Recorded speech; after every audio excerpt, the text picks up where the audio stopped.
자유경제론에서 최근에 이 창립한 변호사들 단체가 있습니다. 풀네임은 자유와 통일을 향한 변호사연대, 줄여서 자변이라고 합니다. 자변하고 공동으로 이 세미나를, 토론회를 개최하게 되었습니다. 그 사법부가 어떻게 보면은 자유, 경제적 자유 이런 부분에 대해서 가장 민감하게 이 반응도 해야 되고 판결의 그 방향도 이런 그 자유란 개념 하에서 이 바탕이 돼야 되는데, 저희들이 생각하기로는 이 사법부가 제일 자유주의, 이 자유에 대해서 제일 둔감한 것 같아요.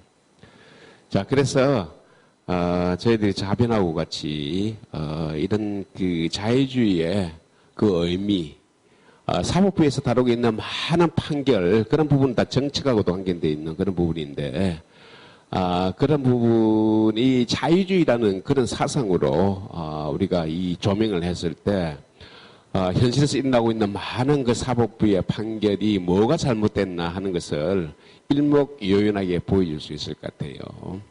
그래서 이런 부분은 굉장히 방대한 작업입니다. 그동안에 사법부는 우리 한국 사회에서 일종의 그 렌트 시킹 하는 그런 그 집단의 대표적인 그런 집단이고 이미 고착화가 되어 있습니다. 그런데 여기에 우리가 자유주의, 그리고 또 넓은 의미도 시장이라는 그런 개념을 도입해서 새로운 바람을 일으킬 수 있는 그런 여지가 굉장히 많은 분야입니다.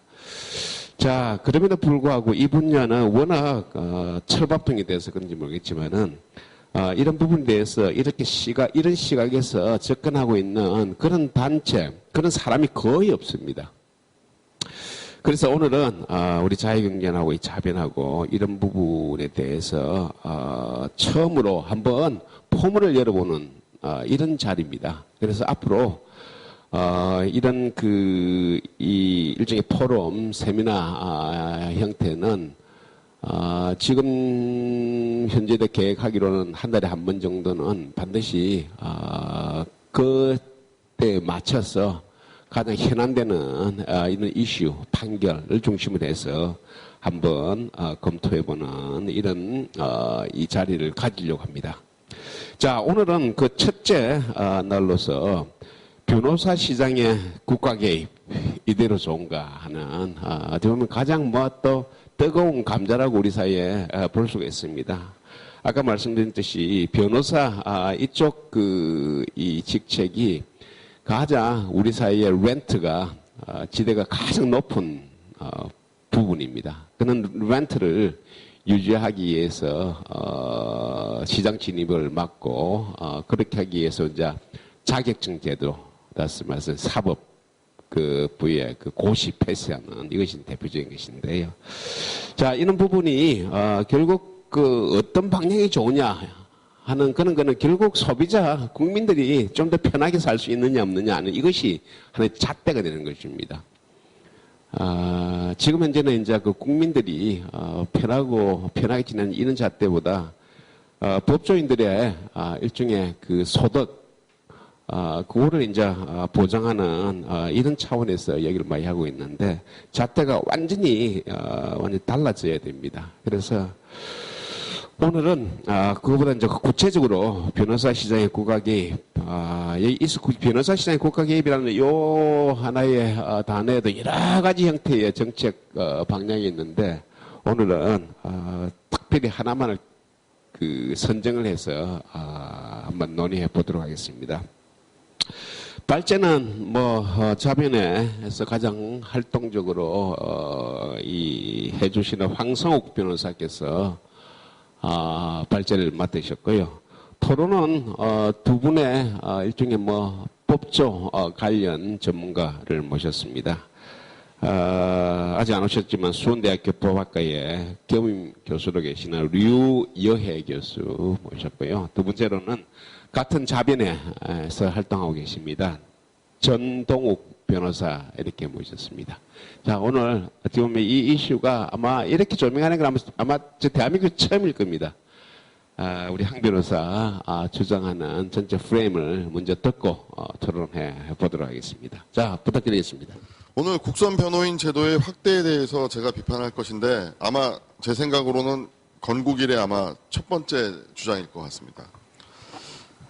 이 로스쿨이 도입돼서 이제 변호사가 이제 2만 명이 넘었습니다. 1906년에 1호 변호사 생긴 이래 10,000명 넘길 때까지는 100년이 걸렸지만 다시 10,000명이 넘어설기까지는 불과 8년밖에 걸리지 않았습니다. 그래서 원래 로스쿨 도입해서 이렇게 변호사 수를 늘리는 것은 지극히 당연한 자유 경제에 있어서 경쟁을 통해 상품의 질은 상승하고 가격은 하락하는 취지에 그래서 국민들이 보다 저렴한 수수료로 변호사 서비스를 받게 하긴 취지였지만 현재 지금 국선 변호인 제도라든지 또 뒤에 말씀드릴 형사사건 성공보수 무효 판결은 바로 이러한 경쟁 메커니즘을 저해하고 있습니다. 소위 요즘 현대 문명 국가에서 원님 재판이라고 말하는 규문주의, 그러니까 판사가 모든 것을 다 한다는 기소도 판사가 하고 변호도 판사가 하는 그런 규문주의를 탈피해서 권력 분립이랑 자유민주주의의 이념에 충실한 사법부의 독립이라는 이런 원칙을 지켜나가고 있는데요. 이러한 규문주의 탈피를 통해서 당사자주의를 채택한 즉 검사와 피고인이 대등한 위치에서 공방을 통해서 실체적 진실을 찾아가는 그런 과정이 예전에 원님재판이라고 말하는 규문주의에 있어보다는 훨씬 타당하다는 것은 모두들 주지하는 사실이지만 아직도 실무에서 본다면 법원이 모든 것을 다 장악하려는 그런 느낌을 실무가로서는 좀 종종 받고 있습니다. 그래서 뭐든지 보면 말이죠. 국가에서 일방적으로 제품을 만들어서 공급하는 것보다는 군대 용어로 좀 쓰겠습니다. 싸제가 훨씬 더 품질이 좋고 그런 의미에서 따져본다면 이 당사자주의에 있어서 피고인에게 가장 충실하고 열정적으로 변론을 할 수 있는 것은 국선 변호사가 아니라 사선 변호사라고 감히 말씀드릴 수 있겠습니다. 결국엔 이 국선 변호인 제도를 계속해서 확대를 한다는 것은 물론 구호는 이제 정의와 평등이라는 이름으로 경제적 여력이 없는 분이거나 사회적 약자를 위해서 국가가 도와준다라는 그런 좋은 명분은 있지만 결국 그것이 일종의 사회주의적 시스템으로 이루어지고 있기 때문에 개인의 사명감이 뒷받침되지 않는다라면 그 제도가 제대로 운영해 갈 수가 없습니다. 근데 인류 역사가 증명해 왔듯이 개개인의 사명감에 뒷받침해서 만들어지는 제도는 필연적으로 비효율과 또 그 수준에 있어서 높은 수준을 담보할 수 없기 때문에 저는 사선 변호사 시장을 이렇게 확대한 상황에서 국선 변호인 제도는 정말로 필요한 가장 열악한 사람들에 대한 최소한도의 보장, 즉 복지 개념으로서 접근해 들어가야지 지금 우리가 매달 꼬박꼬박 내고 있는 4대 보험 같은 그런 개념으로 들어가서는 안 된다는 의미에서 이 부분을 한번 연구해 보았습니다. 그래서 본 발제는 기존의 모든 법조인이나 모든 정치인, 모든 국민들이 국선 변호인이라면 무조건 좋은 것이고 국선 변호인이 선임이 된다는 것은 마치 자기가 법적으로 국가로부터 보호를 받는다라는 어떤 그런 인식에 대한 최초의 문제제기라는 점에서 그 의의가 있다고 생각을 하고요. 제가 말씀드리는 이 부분은 국선 변호인 제도 자체에 대한 적대감은 아닙니다. 이 국선 변호인 제도는 반드시 필요한 부분이고요.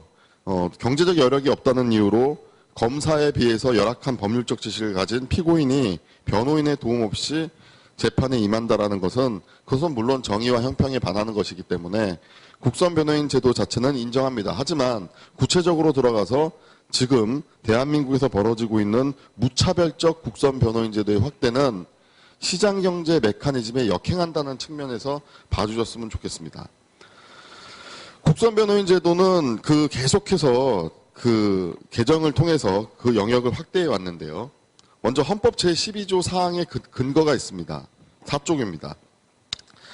형사 피고인이 변호인을 구할 수 없는 때는 국가가 변호인을 붙인다라는 헌법 규정에 따라서 국선 변호인 제도가 있지만, 여기서 보시면 형사 피고인에게인이라는 말만 되어 있지 형사 피의자에게까지 국선 변호인을 붙인다라는 헌법 규정은 없습니다. 그러나 우리 대법원과 실무에서는 이 조문을 최소한 형사 피고인에게만큼은 국선 변호인을 붙여라는 이렇게 해석을 해서 최소한의 보장으로 생각을 해서 하위 법률에서 피의자에게까지 국선 변호인을 확대했습니다. 그래서 피의자에 대한 형사소송법을 국선 변호인을 운영하다가 2004년부터는 아예 국선 전담 변호사 제도까지 도입을 하였는데요. 이 국선 전담 변호 제도는 기존의 국선 변호인은 저 같은 사선 변호인이 활동하는 변호사에게 공익적 목적을 위해서 봉사를 하라는 측면에서 법원에서 국선을 맡아달라, 이런 식으로 사선 변호사를 활용하는 제도였다고 한다면, 국선 전담 변호사 제도는 아예 사선은 그러니까 자기가 개인적으로 수임하는 사건은 전혀 없이 오로지 법원에서 주는 사건만을 처리하는 변호사를 의미합니다.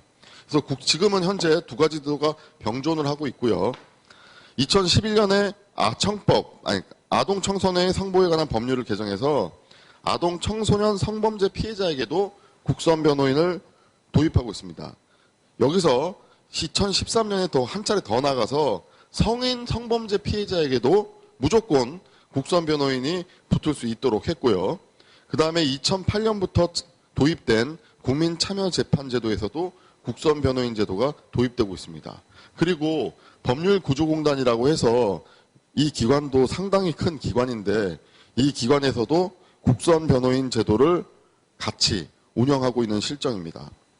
이제 국선 변호인이라는 게 도대체 무엇을 말하는 것이냐, 그 내용을 보면 이제 반드시 본인의 명시적인 의사에 반하지 않는 한 법원에서 반드시 선임해 줘야 될 경우가 이제 필요적 국선 변호인이라고 해서요. 형사소송법에 이제 몇 가지가 규정되어 있습니다. 대표적인 경우가 이제 피고인이 구속된 경우, 미성년자, 또 70세 이상, 노화자, 심신장애, 그다음에 사형 무기 또는 단기 3년의 중형을 선고받을 예정으로 있는 사람들, 이런 사람들 같은 경우에는 국선 변호인을 선임해 주게 돼 있습니다. 그다음에 아까 말씀드렸듯이 국민참여재판에서도 형사 합의 사건, 좀 이렇게 죄가 좀 중하거나 이런 피의 사실이 좀 중한 경우에는 역시 국선 변호인을 반드시 선정하도록 되어 있고요. 그다음에 치료감호법에서도 치료감호에 관련해서, 그리고 군사재판의 경우에도 모든 군사법원이 직권으로 변호인을 선정하도록 하고 있습니다. 성폭력 피해자 국선 변호인은 최근에 법무부령이 개정이 되면서 검사가 또 없으면은 국선 변호인을 선임하도록 되어 있고요. 그다음에 임의적 국선 변호인이라고 해서 반드시 법원이 선정해줄 의무는 없으나 빈곤하거나 피고인이 빈곤하거나 그 밖의 사유고 자기가 변호사가 필요하다고 청구를 하게 되면 재판장의 판단에 따라서 법원의 결정으로 국선 변호인을 선정하게 되어 있습니다. 최근에 이게 사실은 참 제가 실무를 하면서 느끼는 거지만, 이 임의적 국선 변호인 제도가 사실은 필요적 국선 변호인 제도처럼 운영되고 있습니다. 법정에 나가면 검사가 공소 사실을 읽은 다음에 바로 재판장이 국선 변호인 필요하시냐고 바로 묻습니다. 바로 물었을 때 변호인 같은 피고인이 국선 변호인 필요합니다, 이 한마디를 하게 되면 나중에 혹시 국선 변호인을 선정해 달라는 그것이 남용으로 판단되어졌을 때 비용을 청구할 수 있습니다 정도의 간략한 경고만을 말한 다음에 바로 선정해 줍니다. 그래서 지금 현재 실무에서는 그냥 무조건 원하면 다 선정된다라고 생각하시면 되겠습니다. 그래서 법원 실무 제요를 보시면 국선 변호인이 필요한지에 대해서 피고인이 소명을 하도록 되어 있는데 제가 느끼기에는 소명 정도가 아니라 그냥 말만 하면 더 소명보다 더 약한 증명으로도 지금 선정되고 있는 현실입니다. 지금 국선 변호인 제도의 현황을 보시면 이제 심급별로 이제 제가 2002년부터 2013년까지 이제 국선 변호인들이 어떻게 얼마나 많이 선정이 됐는지를 이렇게 적어놨는데요. 표를 다 일일이 읽을 필요는 없으시고 7쪽입니다. 2002년부터 그 10년 후인 2011년도까지의 증가 추이를 비교해 보면 1심 형사사건 수가 33.2% 증가했는데 국선 변호인 선정 건수는 68.3%로 증가하였고요. 항소심에서는 사건 수가 13% 증가했음에 비해 국선 변호인 선정은 36.5% 증가했고 상고심의 경우에도 138.5%가 증가했는데 사건은 국선 변호인 선정은 무려 344.8%의 증가율을 보이고 있습니다. 그래서 앞에 제가 국선 변호인 선정이라든지 이런 사유에서 필요적 국선 변호인 사유가 보통 미성년자거나 아니면 뭐 만 70세 이상, 구속사건 이런 경우라고 말씀을 드렸는데 현재 구속 비율은 점점 떨어지고 있습니다. 이 민주주의 되고 민주화가 되고 인권이 보장된다라는 어떤 그런 추세에 맞춰서 법원에서 영장 발부율이 예전에 비해서 많이 떨어지고 있기 때문에 일단 구속사건이라는 해당 사유만 보더라도 국선 변호인 선정의 필요성이 점점 떨어져야 할 템에도 불구하고 지금 이 통계에서 보듯이 사건에 비해서 국선 변호인이 증가수가 엄청나게 늘어나고 있다는 것은 이것은 국선 변호인 선임을 해주는 그 법원의 어떤 그 재량이라고나 할까요? 그것이 확대된다고 저는 그렇게 해석을 하고 있습니다.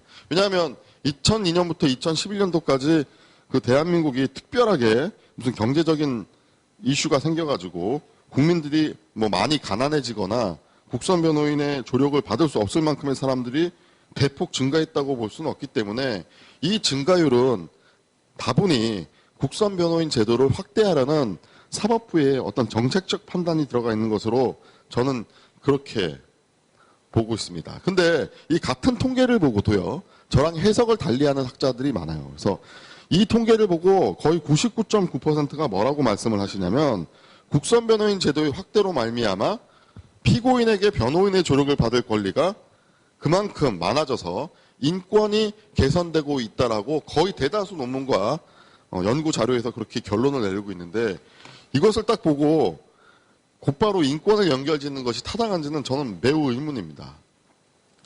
8쪽입니다. 국선 변호인 제도의 무차별적 확대의 문제점은 무엇보다도 비용이 되겠습니다. 이 국선 변호인 제도라는 것은 결국엔 국민의 세금으로밖에 운영될 수밖에 없기 때문에 가장 기초적으로 선량한 국민이 열심히 일을 해서 국가에 세금을 내고 있는데 왜 내가 낸 세금이 범죄를 저지른 사람의 법적 방어권을 위해서 쓰여져야 하는가? 수익자 부담의 원칙에 일단 모순되는 논리가 나올 수밖에 없습니다. 하지만 그런 선량한 국민도 언젠가는 말의 어폐가 있을 수 있겠습니다만 잠재적으로 수사의 대상이 될 수도 있고 형사 피의자 또는 피고인 될 수도 있기 때문에 꼭 그렇게까지 수익자 부담으로 원칙을 하는 것은 과한 해석이라고 본다고 한다면 어쨌든 그 비용의 적절성 문제를 우리가 한번 잘 따져봐야 된다는 게 제 주장입니다. 이 국선 변호인 제도의 무차별적 확대는요, 형사소송의 당사자주의와 이론적으로 충돌하게 되었습니다. 왜 그러냐면 이 검사와 피고인은 완전하게 대등한 위치에서 판사는 중립적인 위치에 놓고 양측 당사자들이 논쟁과 서로의 탄핵을 통해서 실체적 진실에 접근해 가야 되는데 이 피의자나 피고인 국선 변호의 선정의 권한을 법원이 갖고 있습니다. 이 국선 변호인 제도 처음 도입할 때부터 대한변협이나 서울변협에서 이 당사자주의에 어긋나기 때문에 변호사 단체가 국선 변호인 선정의 주체가 되어야 된다고 주장을 했지만 한 번도 받아들여진 지가 없습니다. 법원에서 계속해서 국선 변호인 선정을 가지고 있고요. 이런 식으로 흘러가다 보니까 요즘 성범죄 피해자에 관해서도 국선 변호인을 붙여주고 있는데 그 국선 변호인 선정도 검사가 하고 있습니다. 그래서 이 대등한 당사자들끼리 논쟁과 탄핵을 통해서 실체적 진실을 밝힌다는 이론을 취하고 있음에도 불구하고 한쪽 당사자가 선정을 하고 있기 때문에 과연 이것이 당사자주의에 맞는 제도인지 상당한 의문을 품을 수밖에 없습니다. 특히 이제 형사 단독 사건이라든지 아주 간략한 사건 같은 경우에는 기본적으로 뭐 아니라고 부정은 하시겠지만 90%의 유죄의 확신을 갖고 법정에 들어오는 판사님들이 대부분 계시겠는데 거기에다가 국선 변호사가 무죄의 확신을 갖고 있다 하더라도 사선 변호사만큼 무죄를 강하게 주장하면서 최대한 변론을 할 수 있을지 자기를 선정해 준 사람이 바로 저 재판장인데 그런 측면에서 이 당사자주의하고는 아주 모순되는 제도라고 저는 다시 한번 주장을 합니다. 그래서 9쪽입니다. 이 세금 문제에 관련해서 기사가 떴는데요. 이제 국선 변호를 이제 비용이 없으니까 계속 이제 대법원에서 연체를 하고 있습니다. 국선 변호사 비용을. 그래서 이걸 어떻게 할 것인가에 대해서 고민을 하니까 이제 사선 변호사한테 국선을 맡기던 그 국선 변호인 제도를 좀 줄이고 오로지 법원에서 배정받은 국선 사건만 하는 국선 전담 변호사들에게 사건 수를 늘려서 비용을 줄여보겠다. 그래서 보통 서울중앙지방법원 같은 경우에는 국선 전담가 한 달에 한 60에서 한 80건 정도를 계산을 해놓고 많을 경우에는 보통 45건에서 50건 정도라고 저는 들었는데 한 800만 원 정도의 보수를 주고 있는데 정액제죠. 사건에 상관없이. 이제 예산이 부족하다 보니까 국선 변호인한테 즉 사선 변호사이지만 국선을 맡기는 사건을 줄이고 국선 전담 변호사한테 사건을 더 몰아주자라는 그런 방안이 나왔습니다. 그렇게 따져보면 이제 국선 전담 변호사들이 같은 가격을 가지고 훨씬 많은 사건을 처리해야 되는 그런 상황이 벌어지는데 과연 그 사건 수임을 해서 실질적인 변론을 할 수 있을지는 저는 상당히 의문입니다. 그 영장 실질 심사를 맡았던 국선 변호를 종전 건당 40만 원에서 10에서 15만 원으로 벌써 감액을 했고요. 또 지방 출장 등 특별한 경우에도 최대 상한을 25만 원으로 제한했습니다. 결국 이런 이제 기사에서도 윗돌 빼서 아랫돌 괴기라는 식의 이제 기사 제목이 나오듯이 결국 한정된 세금을 통해서 세금밖에 없는데 많은 국민들에게 국선 변호사가 붙을 수 있다라는 식으로 법을 계속 확대해 버리니까 결국에는 실질적인 어떤 법률적 서비스의 수준을 담보할 수 없는 그런 현상이 지금 벌어지고 있는 것입니다. 그런데 이것에 대한 해법이 참 재밌습니다. 그 10페이지를 보시면 어떤 국선 전담 변호사가 대법원 고충은 알지만 이럴 바에야 차라리 법률구조공단처럼 국선 전담 변호인 제도를 아예 법률로 제정해야 한다고 해법을 제시하고 있어요.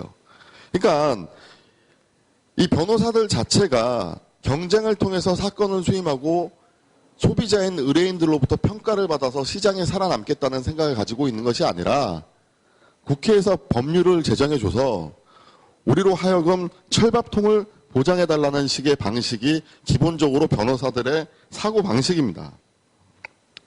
그런데도 지금 결국 국선 변호로 예산은 작년보다 60억 원이 감액된 477억 원으로 감액이 됐고요. 국선 변호인 사건은 2013년에 11만여 건에서 벌써 지난해 12만여 건으로 증가 추세입니다. 그러니까 누구든지 국선 변호인을 계속 다 신청을 하는데 예산은 점점 줄어들고 있다는 것이죠. 두 번째 기사는 또 더 재밌습니다. 국회의원이신 새정치민주연합 권은희 의원께서 그 위증교사 관련해서 재판을 받으시는데 이분이 국선 변호인을 신청했어요.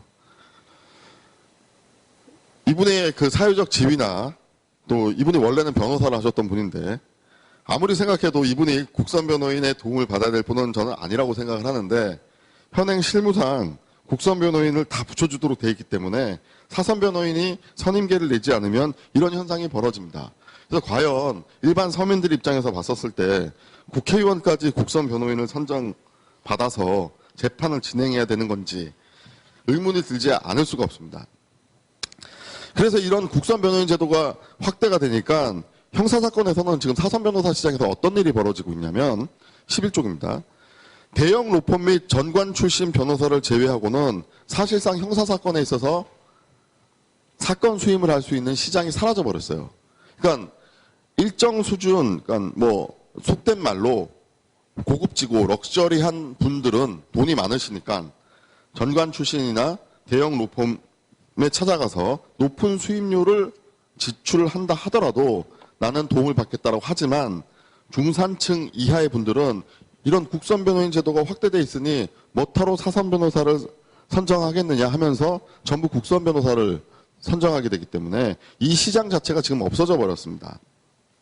그리고 지금 서초동 법조계에서 유료로 법률 상담을 하는 사무소는 제가 알기로는 거의 없어요. 그러니까 저희 법인도 처음에 상담을 하겠다 그러면 다 무료로 상담을 해드리지 지금 유료로 상담을 했다가는 아예 사건 수임이 되지 않습니다. 그러니까 지금 벌써 시장 자체가 무한정 경쟁 사회로 진행이 되어 있고 이 경쟁 사회 속에서 의뢰인들이 어떤 변호사가 더 좋을지를 지금 고를 수 있는 그런 풍토는 마련되어 있는데 한쪽 부분은 싹 어떤 국선 변호인이라고 대표되는 그런 제도가 어떤 기득권을 유지하고 있다는 것이죠. 그래서 뭐 법원에서는 부정하고 있지만 다들 알고 있습니다.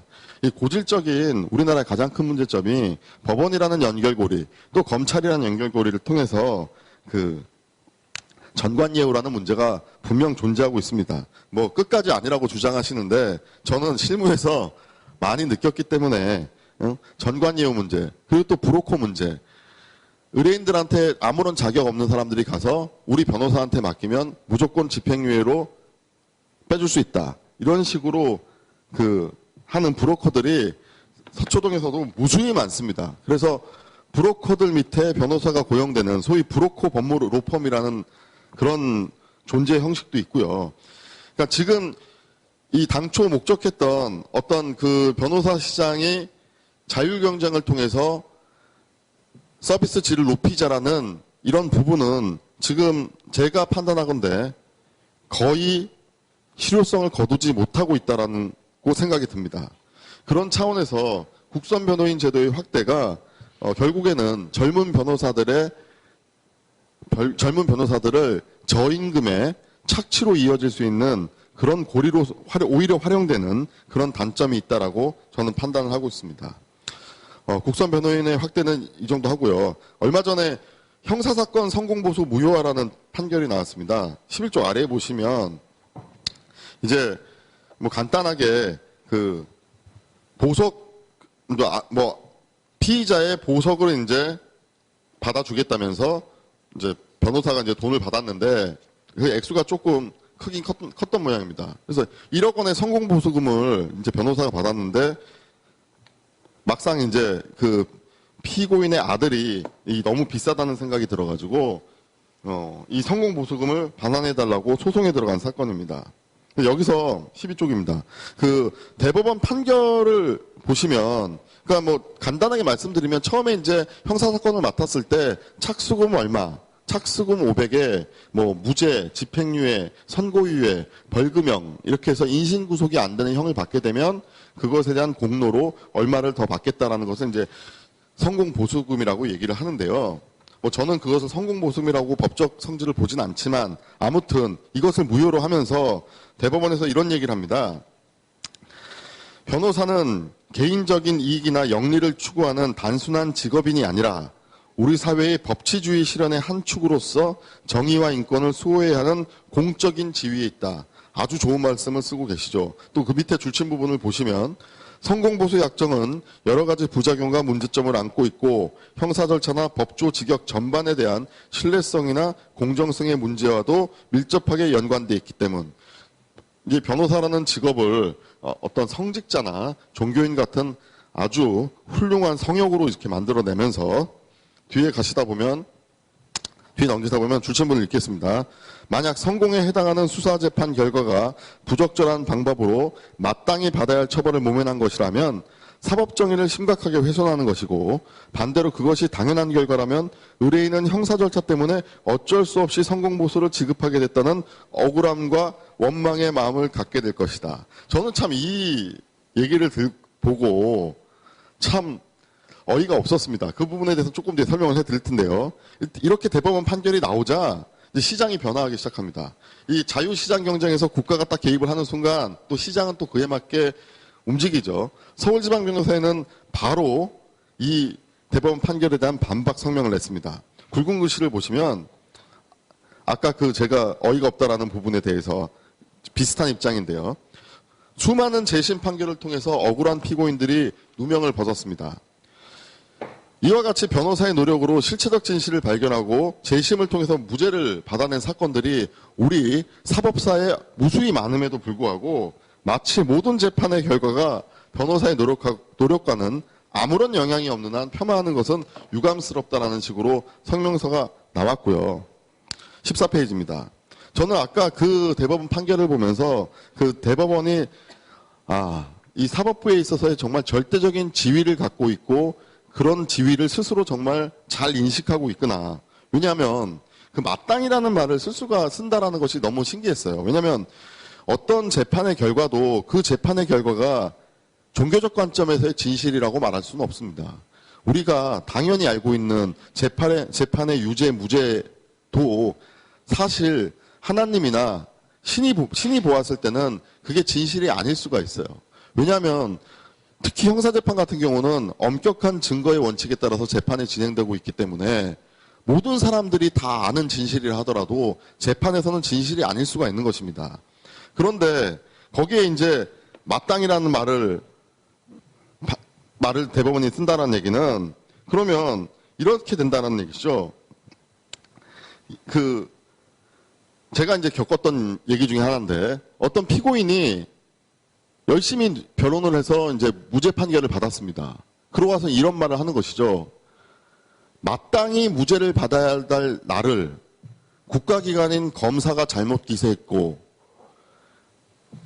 정확한 판단으로 법원이 무죄 판결을 해주었는데 변호사 당신이 한 일은 도대체 무엇이냐.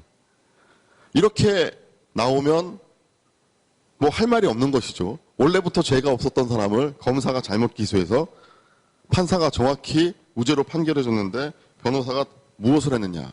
실제로 이렇게 나오는 의뢰인들도 한 몇 명 있었습니다. 어쨌든 이 대법원 판결은요. 스스로 자기 논리 모순에 빠져 있는데 국선 변호인 제도 운영을 보면요. 법원 행정처에서 발행한 국선 변호 업무 편람을 보면 피고인에게 유리한 재판을 선고받게 되면 국선 변호인이요. 법원 스스로 국선 변호인에게 100% 이내의 국선 변호 비용을 증액하게 되어 있습니다. 쉽게 말해서 2배를 지급하게 되어 있는데 대법원은 자기들은 성공보수는 절대 주면 안 되고 이것은 변호사라는 공익적이고 아주 숭고한 직역을 행하는 사람한테 대한 모욕이라는 식으로 판결문을 써놓고 자기네들 내부 규칙으로는 무죄 판결 받게 되면 국선 변호인은 2배로 주겠다라고 한다는 게 저는 도무지 되지 않더라고요. 서울지방변호사회는 이제 그 판결에 대해서 전관예우나 뜯어 고쳐라. 대법원에서 전관예우나 뜯어 고치면서 뭐 변호사들 보고 성공보수 받지 말라고 하라고 얘기해야지. 다 성공보수 받는 거 다 전관예우 출신들 아니냐. 청년 변호사들이 무슨 성공보수를 받느냐면서 정치적인 입장으로 아주 심한 성명서를 내긴 했지만 저는 이제 이 자리에서 주장하지만 변호사 2만 명 시대에 더 이상 변호사를 공익의 수호자며 무슨 종교인 같은 그런 식으로 바라봐서는 안 된다고 저는 생각합니다. 이것은 마치 기업의 존재 목적이 무엇이냐라고 물었을 때 잘못 교육을 받은 학생들이 기업의 존재 목적은 이윤의 사회환원이라고 말하는 것과 똑같습니다. 그 기업의 존재 의의는 열심히 일해서 훌륭한 제품을 생산한 다음에 그것을 통해서 세금을 통해서 이 나라에 애국을 하는 것이지 기업이 돈 번 것을 사회환원하기 위해서 존재하는 게 아닌 것처럼 변호사도 경쟁 시장에 접어들었다면 이제 더 이상 무슨 뭐 공익의 대변자 뭐 이런 식으로서 굴레를 지워서 국선 변호인이라든지 이런 것으로 방향을 갈 게 아니라 자율 경쟁 시장으로서 놔주는 것이 오히려 일반 국민들이 변호사를 선택할 때 있어서 훨씬 더 좋은 결과를 가져올 수 있다는 것이 그것이 제 생각입니다. 어쨌든 국가가 이런 식으로 시장에 개입을 하니까 시장에서는 또 약삭 빠르게 움직이죠. 서울지방변호사에서는 바로 표준 약정서라는 것을 만듭니다. 그래서 뭐 여러 가지 유형의 약정서를 통해서 사실상 성공보수를 미리 땡겨받을 수 있는 그런 식의 약정서를 회원들에게 배포를 했고, 지금 이 판결 이후에 실무에서 형사재판 변호사 착수금은 바로 올라갔습니다. 어차피 성공보수를 못 받기 때문에 처음부터 착수금을 올려받게 됐습니다. 근데 이게 가장 큰 문제점이 뭐냐면, 대형 로펌들 같은 경우에는 성공보수에 예정된 액수만큼을 착수금으로 올려받아도 브랜드 파워가 있기 때문에 바로 그렇게 사건이 수임이 되고요. 중소로펌 이하의 변호사들은 어떤 식으로 진행을 하냐, 성공보수금까지 올려서 착수금을 받아버리면 사건 수임이 안 되기 때문에 저가로 착수금을 부릅니다. 근데 이 판결의 가장 큰 문제점은 이 형사재판의 착수금에 대해서는 일이 어떻게 돌아갔던지에 대해서 변호사에게 돌려받을 수가 없어요.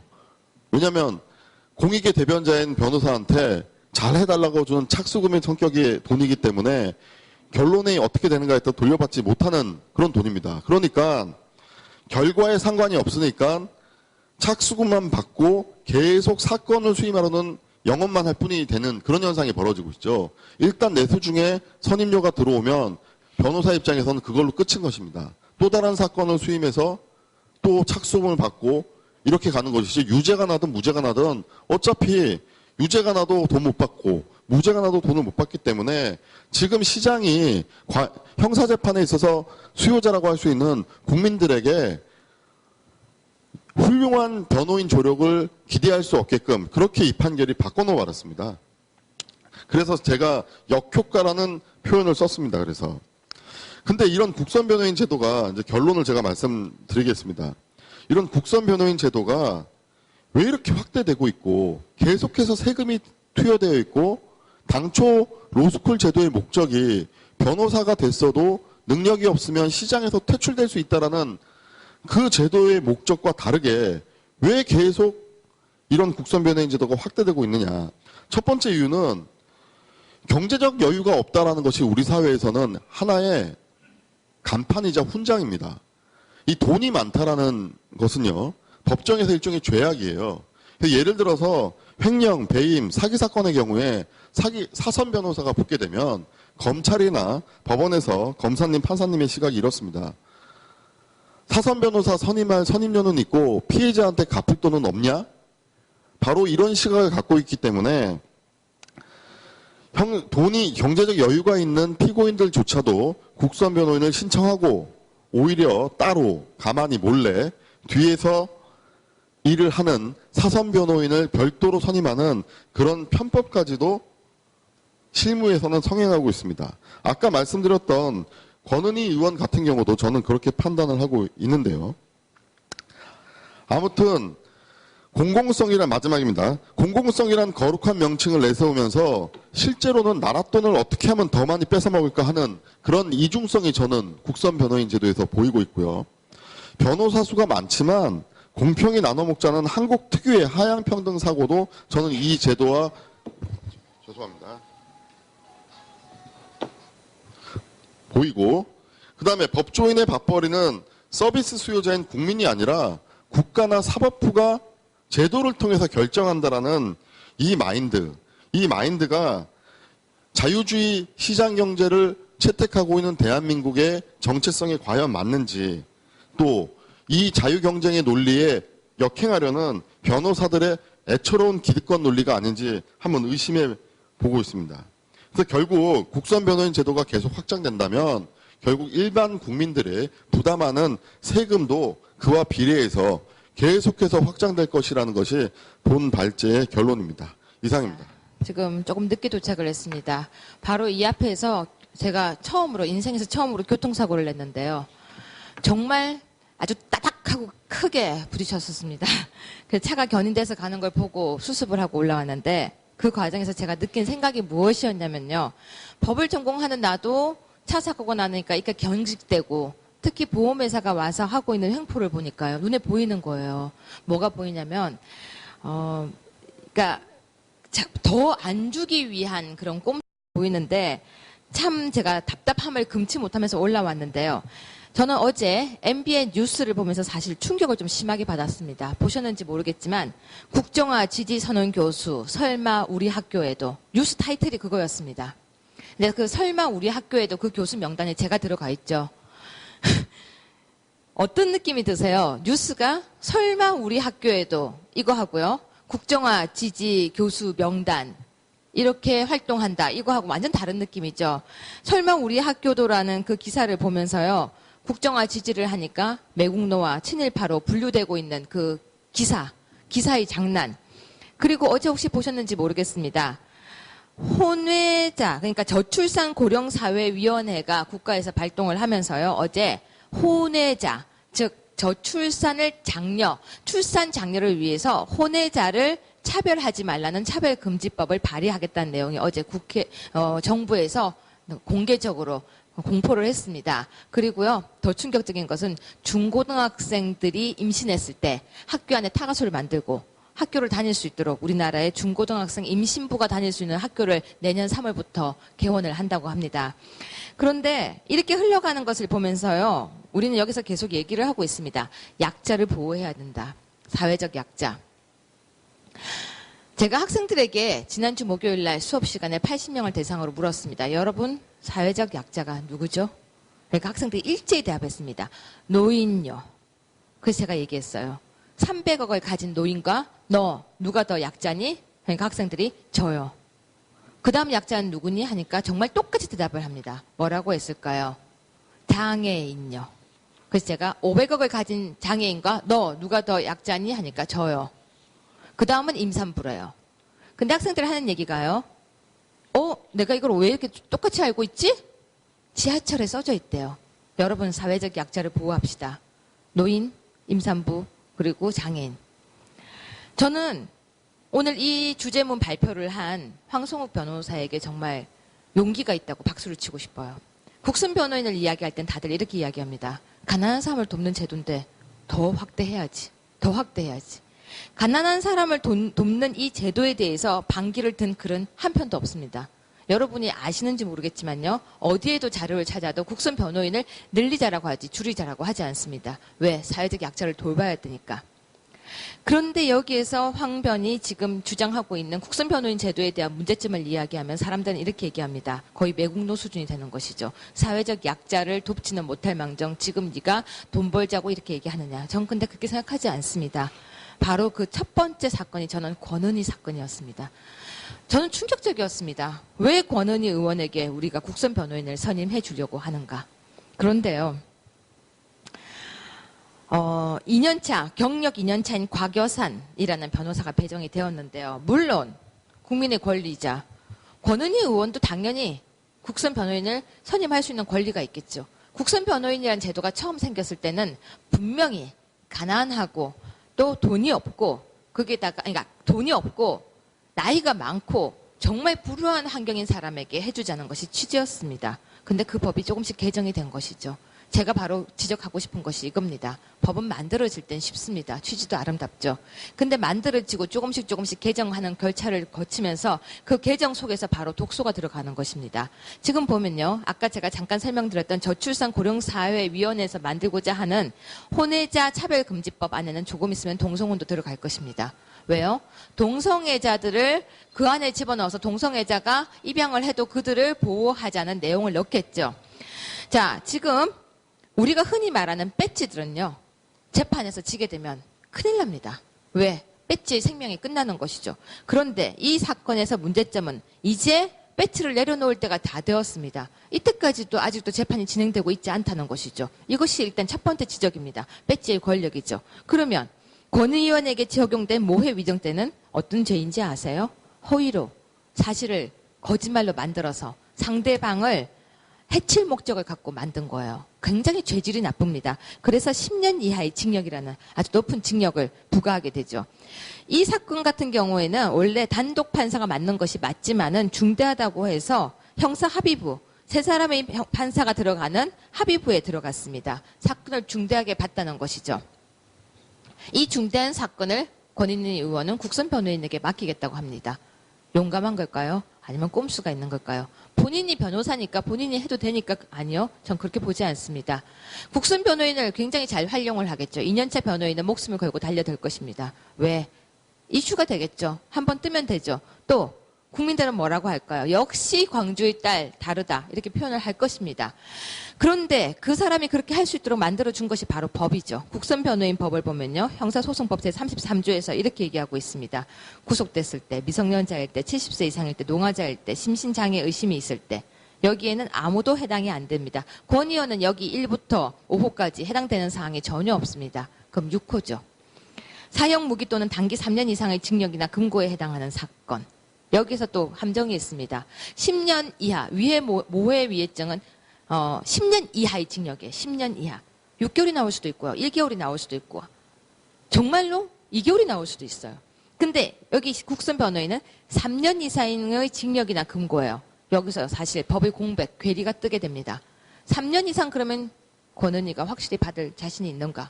그건 아니겠죠. 이 법을 가지고 법조인이기 때문에 법을 갖고 장난치는 거죠. 왜? 3년 이상 본인은 나올 거라 생각 안 할 겁니다. 하지만 이 법조문에는 3년 이상의 징역이나 금고에 해당하는 사건이라고 했기 때문에 10년 이하 그 안에 들어간다고 보는 것이죠. 우리는요, 형법에서 이렇게 얘기합니다. 10년 이하의 징역과 3년 이상의 징역 뭐가 더 높은 것이냐? 3년 이상의 징역이 높은 죄입니다. 그럼에도 불구하고 여기에 공백을 가지고 권은희 의원은 이 조문을 이용하는 것이죠. 자, 그 밖의 사유로 또 빈곤 그 밖의 사유로 그 밖의 사유 확장해서 넓혀놨습니다. 그 밖은 다양하게 해석을 할 수 있겠죠. 이 국선 변호인 조문을 보면요. 우리나라 국민 모두가 다 할 수 있게 되어 있습니다. 원래 국선 변호인 취지는 그게 아니었죠. 국선 변호인이라는 것은 정말 필요한 사람에게 만드는 것이었습니다. 정말 필요한 사람이 세금을 가지고 정말 법률의 조력을 받는 것. 그것이 국선 변호인이었습니다. 이 항목에 따르면 권은희 의원은 할 수가 없음에도 불구하고 이 법의 공백을 이용해서 이번에 국선 변호인 우리 세금으로 이용을 하게 되는 것이죠. 그럴 수 있다고 합시다. 한부 양보해서. 그러면 권은희 의원은 지금 이 국선 변호인 제도를 잘 이용해서 국민의 세금으로 바로 국민을 위해 했던 것을 재판부와 싸우겠다는 것인데 과연 그것이 이 재판의 성격과 맞는지는 여러분이 한번 고민해 보세요. 전 두 번째로 법률 조력인 제도를 이야기하고 싶습니다. 이 이야기를 하게 되면 저 역시 또 약자를 돌보지 않는다고 몰매를 맞을 것입니다. 왜? 기억나십니까? 성추행을 당했던, 아니죠. 더 간단하게 이야기하자면 강간을 당했던 9살짜리 꼬마아이가 광고에 나와서 이렇게 얘기합니다. 광고가 아니고 그 당시에 굉장히 많이 나왔던 말이죠. 엄마, 나쁜 저 아저씨는 변호인이 있는데 나는 왜 변호인이 없어? 그 광고가 모든 사람의 가슴을 울렸습니다. 그래, 나쁜 저 강간범에게는 국선 변호인을 붙여주는데 저 강간범은 국선 변호인을 붙여서 국가가 돈을 내주는데 우리 세금으로 하고 있는데 왜 저 강간당했던 저 꼬마에는 변호인이 없어? 모든 국민이 들끓었죠. 그 당시에 모든 사회단체, 여성단체가 다 난리였습니다. 왜 저 피해자에게는 변호인이 없냐고요. 여기 지금 변호사 두 분이 나와 계십니다. 변호사 두 분에게 제가 간단하게 질문을 해볼까요? 정말로 재판은 등장하는 인물이 누구냐고. 누구나 똑같이 대답할 것입니다. 판사. 그리고 우리가 흔히 말하는 피고인, 범죄자죠. 그 다음에 검사입니다. 그 외의 사람들은 참고인, 증인이죠. 무슨 말이냐면요. 재판이라는 형사재판에 등장하는 그 연극에 등장하는 인물들은요. 재판을 하는 판사와 검사 그리고 피고인이에요. 검사는 누구를 대신해서 나와 있는지 아세요? 바로 피해자를 대신해서 나와 있는 것입니다. 간단하게 얘기하자면 피해자의 변호사가 검사인 거예요. 피해자의 검사가. 재판의 구조를 전혀 모르고 아주 동정심에 호소를 하죠. 뭐라고 합니까? 엄마, 저 사람은 왜 변호인이 있는데 나는 없어. 그 말은 모든 가슴을 울려서요. 그 광고가 나가고 모든 국회의원들은 법률을 위반을 시작합니다. 피해자에게 변호사를 붙여라. 그 당시에 제가 국회에 있었죠. 웃기지도 않는 현상이 발생합니다. 국회의원들이요. 피해자에게 변호인을 붙이는 법안을 너도 나도 법안을 위반하기 시작합니다. 근데 그건 만들 수가 없는 법입니다. 사실적으로. 왜? 변호인이라는 것은, 변호사라는 것은 바로 피고인의 대리인입니다. 법률 조력가죠. 법률 형사소송법 전 세계가 가지고 있는 소송법의 구조를 흔드는 법이 우리나라에서 두 가지가 만들어졌죠. 전자발찌법. 왜? 법률 불소급 절대 하면 안 되는데도 불구하고 법이 만들어지고 난 뒤에도 그 안에 있는 사람들에게 발찌를 채우는 기상천외한 일이 발생합니다. 바로 포퓰리즘이었죠. 그러면서 이렇게 얘기하죠. 그건 형벌이 아니고 보호관찰이기 때문에 가능해. 근데 피해자에게 변호인을 붙이는 기상천외한 일이 발생합니다. 바로 법률조력인 제도입니다. 그런데 여러분, 법률조력인 제도가 변호인 제도라는 이름을 쓰고 있지 않으니까 다른 제도 같죠. 결국 변호인입니다. 근데 법률조력인의 자질이 어떤지 아세요? 자질이 되지 않은 사람들이 하고 있다는 거예요. 변호인의 역할을. 그들은 현재 지금 제가 여기에 글에도 썼지만 법률조력인 제도에 대한 평가를 했더니 만족도가 너무 떨어집니다. 아무것도 도와주지 않아요. 와주지도 않아요. 다만 일자리 창출에만 기여를 했던 것이죠. 봉급도 굉장히 많죠. 550만 원 이상을 받고 있습니다. 그들은 그 자리에 앉아서 정말로 하는 일이 없어요. 왠지 아세요? 변호사 일을 하면 변호인과 충돌. 본인들이 역할이 없는 것이죠. 뒤에 법률조력인의 역할 및 권한을 제가 참고를 했습니다. 경찰이 하는 거, 검찰이 하는 거, 법원에 가서 하는 건데요. 잘 보시면 뭔가 하는 것 같지만 뭔가 하지 않는 것입니다. 바로 그것이 법률조력인의 역할입니다. 법률조력인 역시 국가가 개입해서 형사재판에 들어와 있는 것이죠. 시장질서라는 것은 간단한 것입니다. 흘러가도록 놔둬야 되는 것인데 안 해야 될 것들을 자꾸 만들고 있는 것이죠. 그 이어서 군 형사 절차상 성폭력 범죄 피해자 국선 변호사 제도를 제가 왜 붙였는지 아세요? 이건 더 문제점이 있습니다. 바로 뒷장에 있습니다. 군대라는 인력 한정 때문에요. 국선 변호사 선정 대상자 명부가요. 정말 피고인이나 피해자나 같아요. 그래서 정말 한 테이블 안에서 계속 돌려막기 하고 있는 모습을 피할 수가 없습니다. 국선 변호사들이 군대 안에 있는 인력은 정말 몇 명이 되지 않기 때문에 결국 군 법무관이라든지 피해자 업무가 전혀 이루어지지 않음에도 불구하고 이름만 그럴싸하게 군 법무관들이 성폭력 피해자 국선 변호사를 하고 있다라고 이야기를 하고 있죠. 별도의 보직을 두기에도 인력이 부족합니다. 그리고 별도 교육도 없습니다. 법률 지원 범위도 어디까지 할 것인지도 정해져 있지 않습니다. 그렇다면 국선 변호인 한정 범위를 성범죄만 할 것인지 피해자에 대해서 구타행위도 할 것인지 가혹행위에 대해서 할 것인지 정해져 있지 않습니다.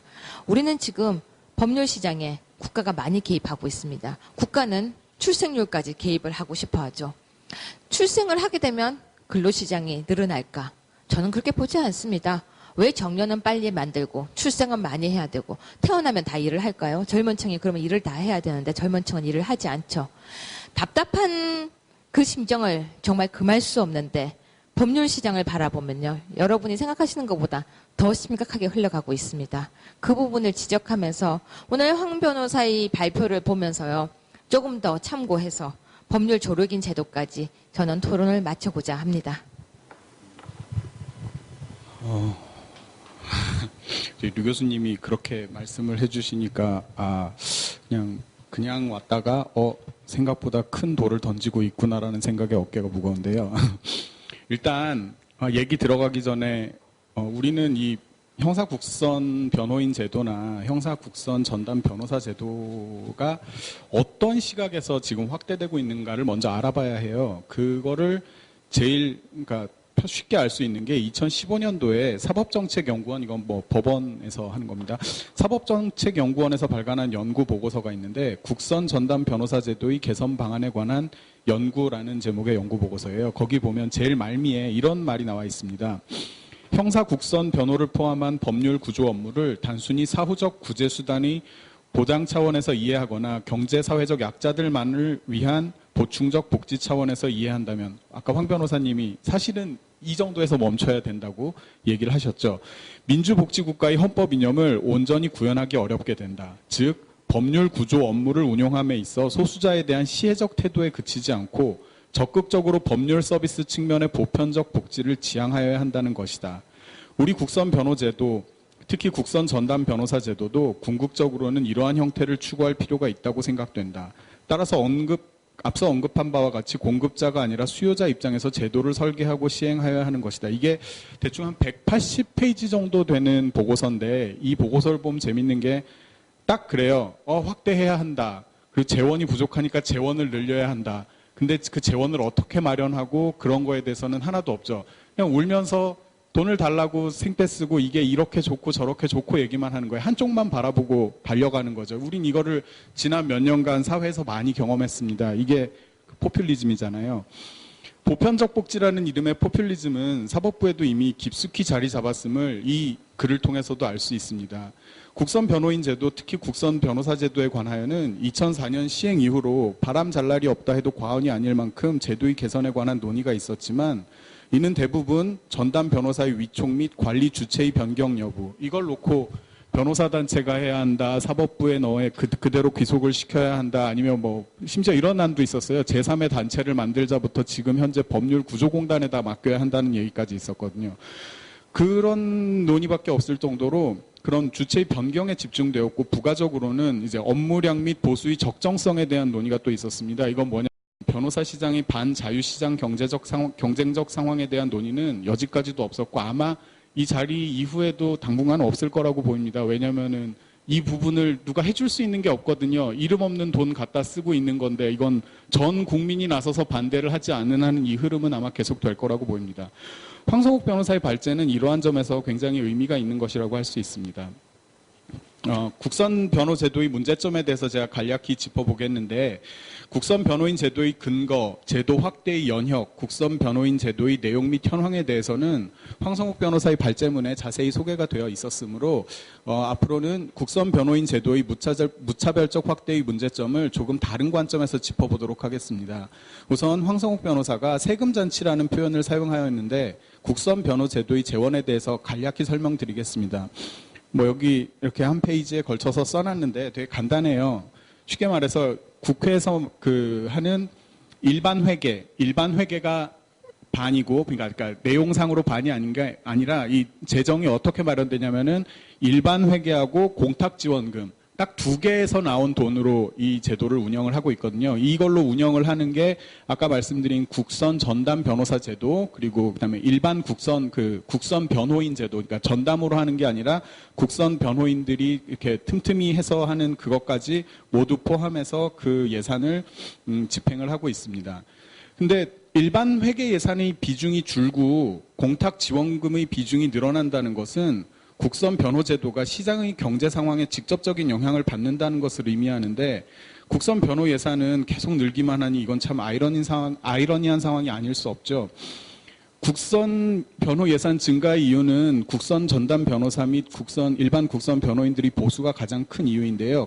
그거에 대해서는 잠시 뒤에 설명을 드리고, 일단 이 일반 회계 예산이 주는 거에 대해서, 그러니까 공탁 지원금은 무슨 문제가 있냐면은, 공탁 지원금은 이제 여기 설명을 써놓은 것처럼 은행들이 보관하고 있는 그 공탁금의 이율에서 나오는 돈에 관련이 된 건데, 몇 년째 지금 시장 금리가 뭐 하락한 지도 오래됐고 거의 뭐 제로 금리 상태를 몇 년째 유지를 하고 있는데, 그러다 보니까 공탁 지원금은 뭐 그러니까 재정이 더 크게 늘어날 그게 없는데, 오히려 국회 쪽에서는 너네는 공탁 지원금 있으니까 일반 회계 예산 자꾸 더 달라 그러지 마 이러면서 줄여나가는 거죠. 그러니까 뭐라고 하느냐, 사법부에서는 아니 우린 이렇게 좋은 제도를 확대를 하려고 그러는데 공탁 지원금이 있다고 해서 일반 회계 예산의 비중이 주는 건 말이 안 되지 않느냐라는 우는 소리를 이 보고서에서 하고 있습니다. 근데 사실상 왜 그 일반 회계 예산이 자기네들에게 들어와야 하는지, 근원적인 문제에 대해서는 언급이 없죠. 왜 대체 이 국선 전담 변호사 제도가 확대되어야 하는가에 대해서는 아까 말씀드린 대로 아까 황 변호사가 발제한 것처럼 다시 원점으로 돌아가는 거예요. 그냥 인권, 모든 걸 한마디로 처리할 수 있는 거죠. 약자 보호, 인권. 근데 사실상 이 제도의 확대는 인권하고는 상관이 없는 거거든요. 자, 그럼 이제 시장 상황에 역행하는 국선 전담 변호사의 위상 제고에 대해서 제가 잠깐 언급을 드리겠는데요.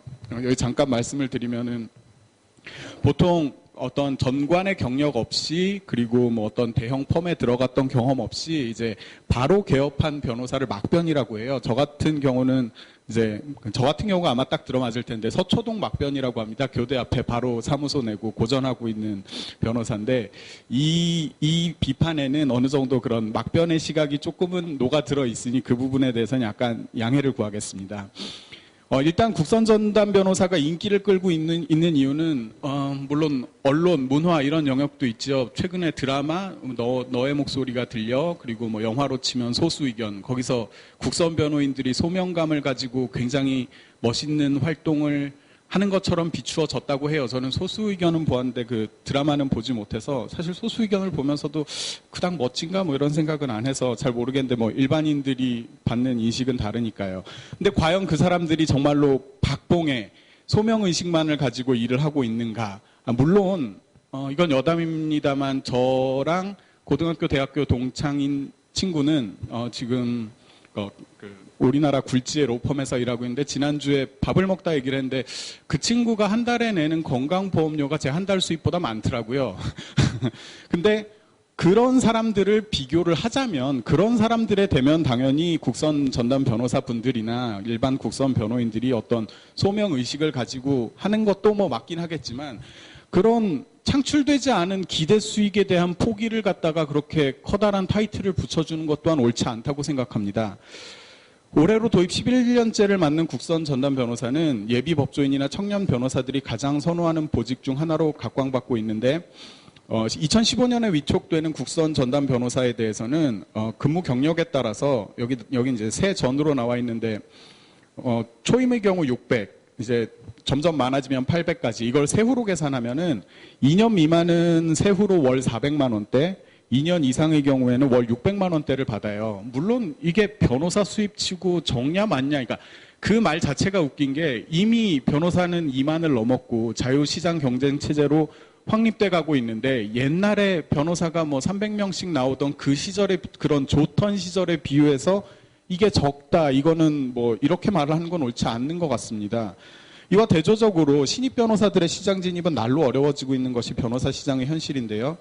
비공식적으로 서초동 신입 변호사의 평균 월급은 로스쿨 1기가 배출될 당시에 이건 뭐 공식적인 건 아닙니다. 제가 그 당시에 이제 취업을 하려고 여기저기 컨택을 하고 또 이제 취직을 한 동기들을 그 평균적인 그 월급을 들어봤을 때 대충 그 당시에가 한 400 정도였어요. 그 당시에는 약간 뭐 지금도 그렇지만 연수원 출신은 한 400에서 500 사이를 받고 450에서 550 사이를 받고 그다음에 그 차별을 두지 않는 곳도 있었지만 대부분 다 한 100만 원 정도 차이를 줘서 350에서 450 정도를 받는 게 로스쿨 1기의 월급이었거든요. 근데 제가 요새 이제 저도 한 내년이나 내후년쯤 되면은 이제 연수생을 들여다가 시킬 수 있고 이런 게 되니까 이제 사람을 뽑아 쓰는 거에 대해 이제 관심을 가지게 돼서 자 그럼 우리 후배들은 얼마를 받는가 그러고 이제 주변에 물어보기 시작을 했어요. 그랬더니 충격적인 사실이 요새는 200에서 250 주면은 1년차 변호사는 구할 수 있다고 하더라고요.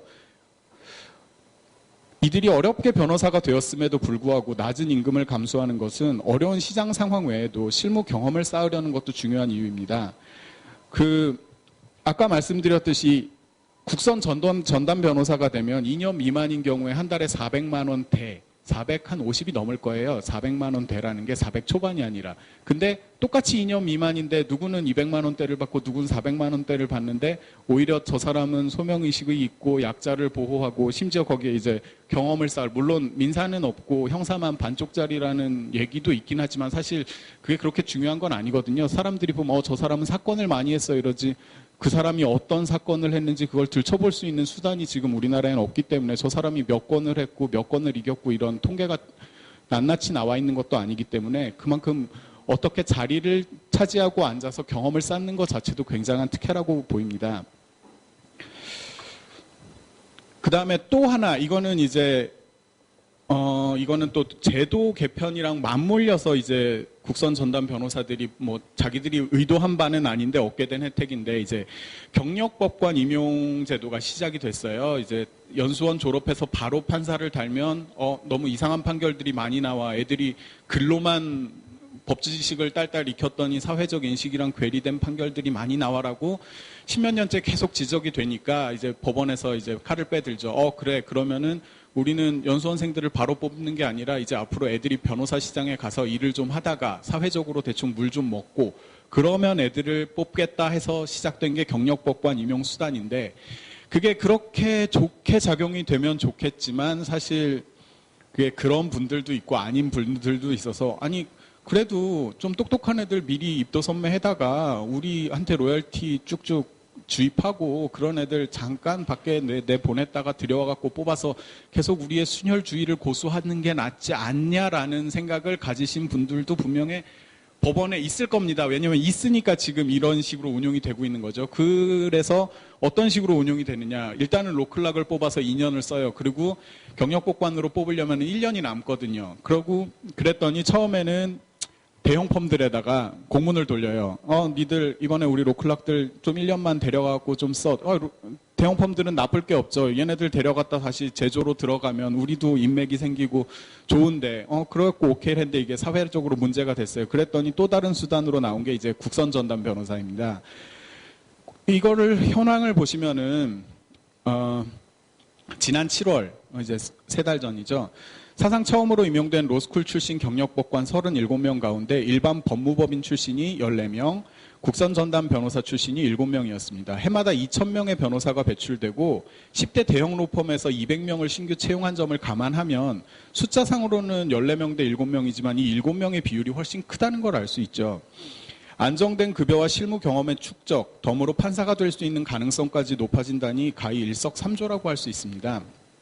그렇다 보니 2007년 경쟁률은 1.9대 1에 불과했지만 로스쿨 제도 도입과 법조계 불황이 맞물리면서 경쟁이 치열해졌습니다. 대법원에 따르면 올해 초 38명의 국선 전담 변호사 선발 과정에서 349명의 지원자가 몰려서 경쟁률이 9.2대 1에 달했다고 합니다. 현재와 같이 치열한 자유경쟁으로 인하여 변호사 시장이 어려워지고 국선 변호사권을 맡으려는 변호사가 폭증한다면 소수의 변호사에게만 특혜를 부여하는 국선 전담 변호사 제도를 유지할 필요성이 있는지 자체가 의문입니다. 아까 황 변호사가 말한 것처럼 정말로 인권, 어떤 약자 보호 차원에서 멈추어 놓고 나머지 부분은 시장에 맡겨야 하는 게 올바른 운용이라고 보이는데요. 그 다음에 형사소송의 또 당사자주의 형해화 부분을 좀 짚어드리자면 이 국선 변호인 제도가 이 국선 변호인 제도라는 건 이제 형사사건에서만 국한된 거긴 하지만은 원래는 예전에는 아까 말씀드린 황 변호사가 말한 것처럼 원님 재판이었죠. 규문주의.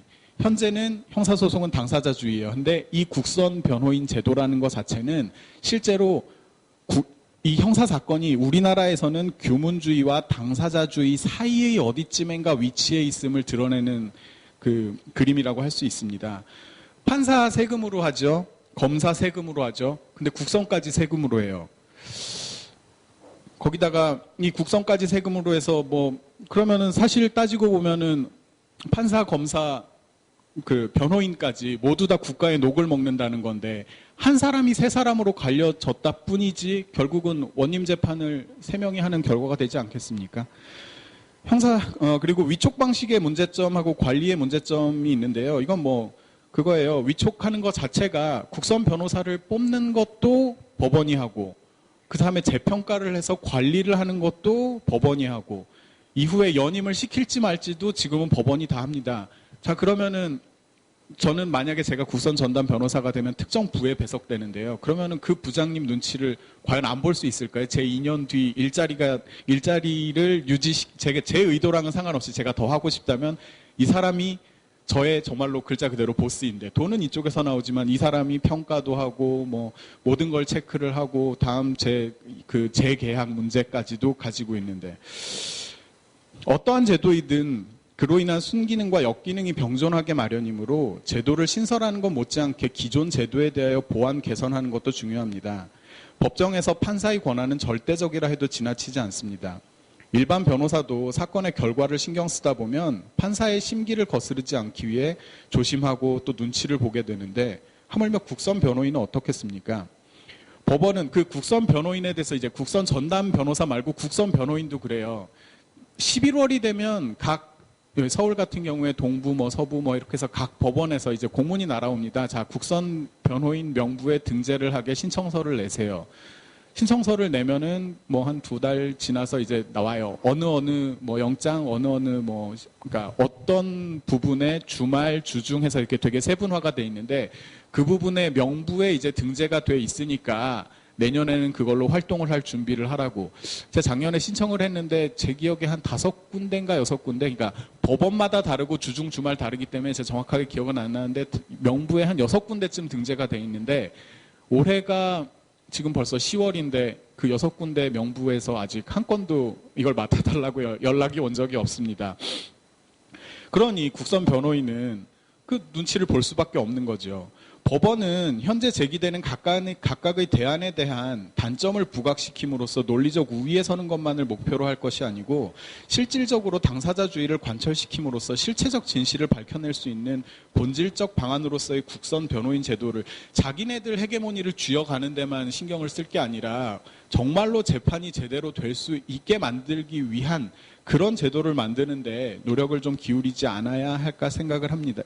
기울여야 하지 않을까 생각을 합니다. 현재의 국선 전담 변호사 제도는 자유시장 경쟁에 역행할 뿐만 아니라 극소수 변호사에 특혜를 주고 국선 변호인을 법원의 하부 기관으로 전락시킬 우려가 있습니다.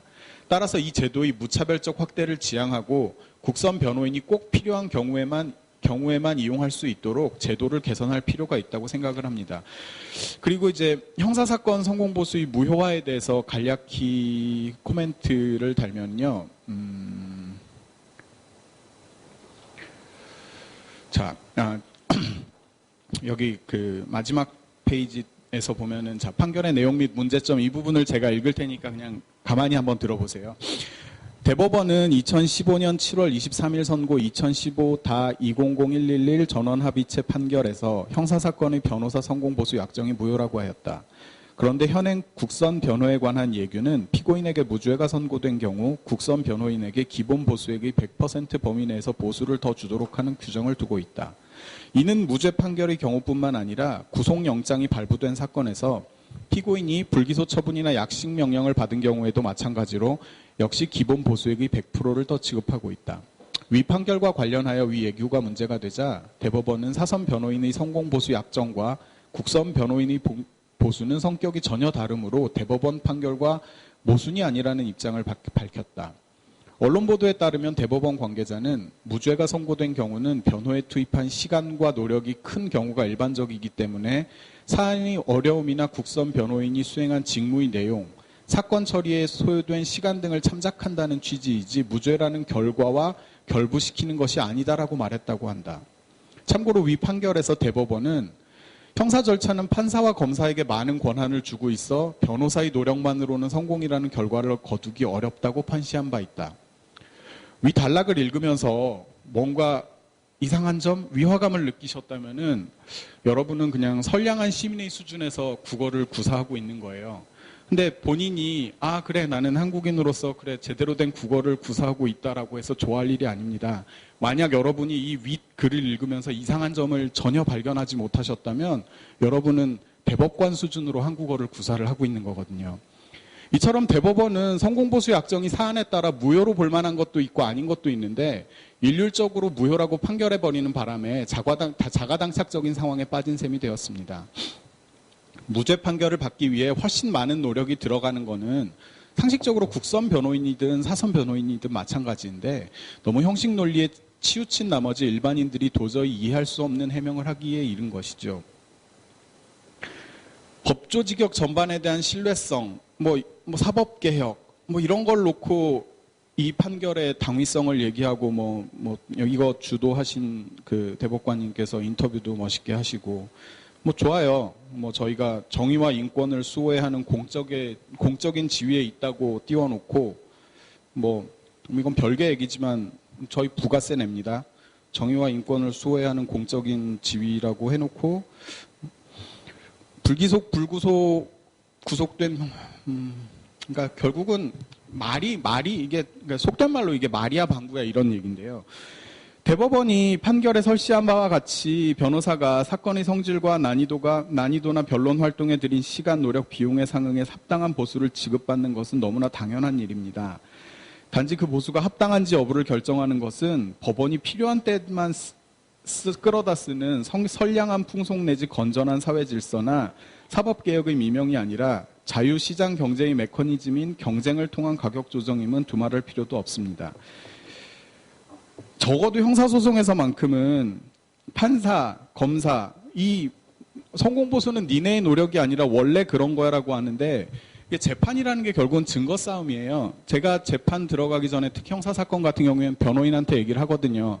세상에는 두 가지 진실이 존재합니다. 당신이 지금 진실이라고 믿고 있는 진실이 있고 우리가 낸 증거들을 바탕으로 새롭게 구성된 진실이 있는데 당신의 진실은 더 이상 진실이 아니기 때문에 새로운 진실을 구성해내는데 전력을 기울여야 하고 저는 그것을 도울 것입니다라고 얘기를 해요. 근데 변호사가 한 일이 없다.